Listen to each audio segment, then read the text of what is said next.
আপনারা সবাই দেখেছেন যে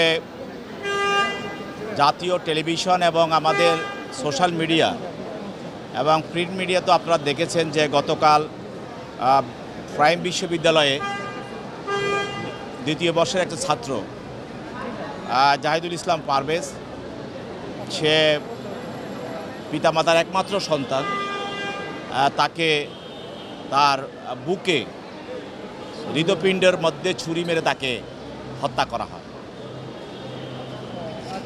এবং এই বিষয়ে একটি হত্যা মামলা হয় বনানী থানায়। এই মামলায় তদন্তকারী কর্মকর্তা 3 জনকে গ্রেপ্তার করেন। যে 3 জনকে গ্রেপ্তার করেন তার মধ্যে একজন হলো আলাবি এবং আল কামাল, আল আমিন।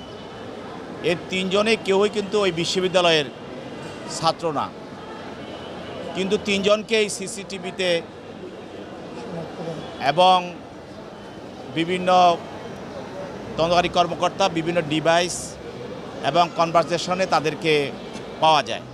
এই মামলার যে মূল আসামি মাহাতি এবং মেহরাজ এবং পিয়াস, এদের সঙ্গে এরা বনানী বিদ্যানিকেতন হাই স্কুলে লেখাপড়া করত, কিন্তু এদেরকে পরবর্তীতে ডেকে নিয়ে আসা হয় এবং আরও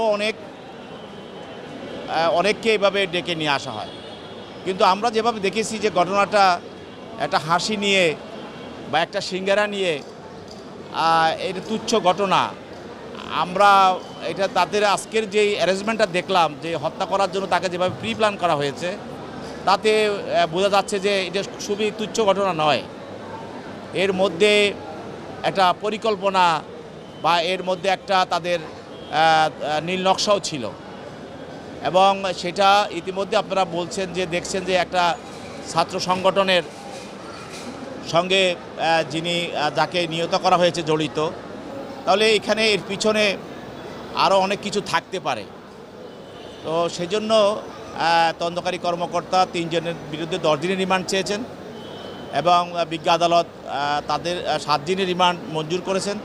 তাদের পক্ষে তাদের আইনজীবীরাও ছিল, তারাও রিমান্ডে এবং বাতিল এবং জামিনের প্রার্থনা করেছিলেন।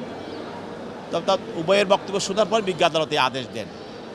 তো এখানে আমরা বলেছি যে আমরা তো স্কুল, কলেজ, ইউনিভার্সিটিতে আমরাও লেখাপড়া করে এসেছি, কিন্তু আমাদের মধ্যে ঘটনা ঘটলে আমরা সাধারণ একটা ঘটনা আমাদের মধ্যে ঘটতো, কিন্তু একজনকে মেরে ফেলতে হবে এই ধরনের পরিকল্পনা আমরা দেখি নাই। কিন্তু সেই জন্য এই ঘটনাটার মধ্যে শুধু তুচ্ছ ঘটনা দেখলে হবে না, আমাদের মনে হচ্ছে যে এটার পিছনে আরও ঘটনা থাকতে পারে।